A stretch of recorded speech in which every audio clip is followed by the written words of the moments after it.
أن هناك العديد من التهم التي تواجهه وسوف يتم السؤال عنها، ولكن المعروف أحمد نرى أبواب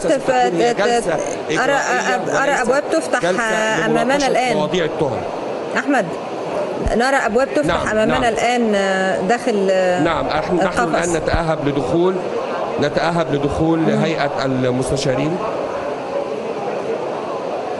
نعم.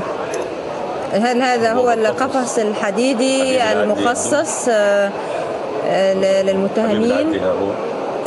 يعني ونرى تقريبا مشاهدينا الكرام وزير الداخلية الأسبق حبيب العدلي وعلاء مبارك، جمال مبارك بزي أبيض، حبيب العدلي بزي أزرق أو كحلي عشان محكوم عليه. ايه استاذ مصطفى حضرتك يعني كيف ترى حضراتكم يعني المشهد كده اقتربت بدايه الجلسه تفتكروا؟ طبعا بالتاكيد، يعني من الواضح انه طالما حضر المتهمون جميعا وحضرت هيئه المحكمه اذا ستفتح الان بالتاكيد الجلسه. الاجراءات الطبيعيه اللي ممكن الدكتور ابراهيم يكلمنا عنها، يعني سيناريو المحكمه. اتفضل دكتور. انا قلت لحضرتك في البدايه ان يعني اتمنى ان تبقى جلسه طبيعيه عاديه، يعني فيها مرافعه والناس يعني طبيعيه بمعنى انها هي المعتاده اللي فيه مرافعه. ايه السيناريو الاخر اللي انا متوقعه هيبقى جلسه اجرائيه اعتقد، يعني مرجح هذا، لان ممكن. طب نشرح بقى للناس اجرائيه حضرتك شايف اول من دخل حبيب العدلي وزير الداخليه ويبدو يعني حتى اكثر وزنا من دي عن دي قبل، يعني الايام ما كان بيلعب رياضه في النادي الاهلي يعني كان اسماعيل الشاعر، وزير داخليه كان يبدو نحيفا، اللي هو احمد رمزي.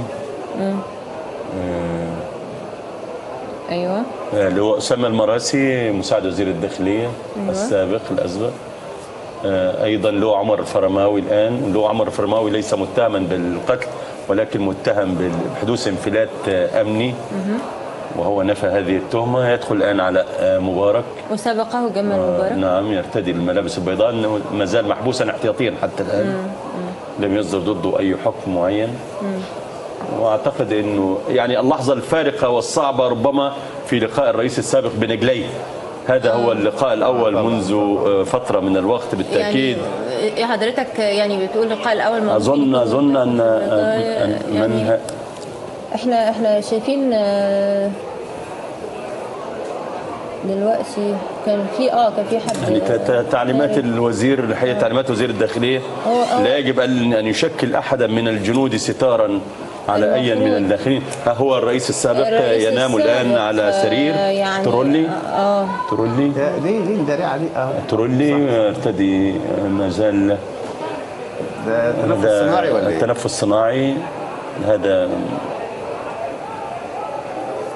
هو يعني هو اعتقد انه في حاله من الوعي، لانه بينظر نعم في حاله من الوعي بالتاكيد واضح، ويرى حوله ويبدو انه قد حلق ذقنه على عكس ما كان يقال في وقت سابق. نعم. وها هو ايضا يبدو انه في كامل وعيه الحقيقه.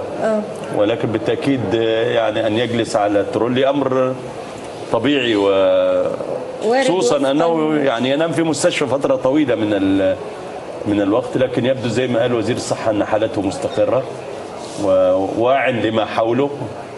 انظري اليه يتكلم مع الاخرين، يتحدث معهم. يعني كما اعتدنا ان نراه ايام حكمه كان يقظ، يسمع اصواتا من داخل القاعه الان، اصوات تتعالى مندده. متوقع طبعا ان تحصل حاله من الانفعالات، متوقع ان تحصل حاله من المشادات زي ما حصل في البدايه في الخارج. نعم. وارد طبيعي ان يحدث ذلك داخل المحكمه. نعم. نجلي ولكن يعني اسمحوا لي حضراتكم دخلت هيئه المحكمه. يعني احنا دلوقتي بنشكر حضراتكم جدا، لان احنا دلوقتي هننتقل على الهواء مباشره للمحاكمه. شكرا جزيلا دكتور ابراهيم عيد نايل وكاتب الصحفي الاستاذ مصطفى بكري والدكتور شريف كامل.